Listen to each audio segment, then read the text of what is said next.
Hello my family, welcome to Antony சமையல்.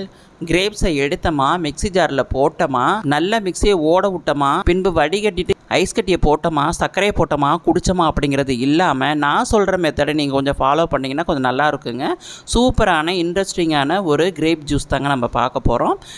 எப்படின்னாக்க நல்லா அந்த காம்பில் இருந்து திராட்சை எல்லாத்தையும் உதிர்த்து வச்சுக்கலாங்க. அதோட சேர்த்து கொஞ்சம் கல்லுப்பு போட்டு ஒரு அரை மணி நேரம் ஊற வச்சுக்கலாங்க.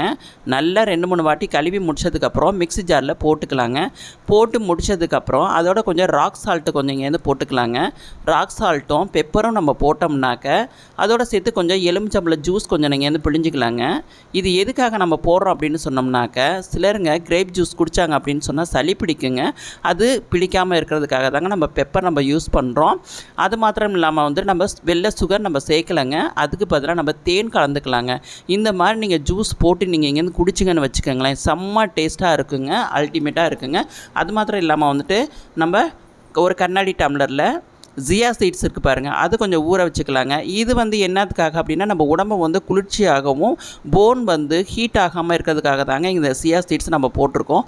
அதோடு சேர்த்து கொஞ்சம் ஐஸ் கட்டியை போட்டுக்கிட்டு கொஞ்சம் ஜூஸை கொஞ்சம் ஊற்றிக்கிட்டு அதோடு சேர்த்து மேலே கொஞ்சம் கார்னிஷ்காக மின்ட் லீஃப் வச்சுட்டு அதோட மேலே இங்கே வந்து 2-3 கிரேப்பையும் 2 ஐஸ் கட்டியும் இங்கே போட்டு இந்த இதை குடிச்சு பாருங்கள். Summer special. அடடடடா, தொண்டைக்கு இதமாகவும் இருக்கும், சளி பிடிக்காமல் இருக்குங்க. அதோடு சேர்த்து ஆண்டனி சமையலுக்கு ஒரு லைக்கையும் ஒரு சப்ஸ்கிரைபையும் பண்ணிக்கோங்க. தேங்க்யூங்க.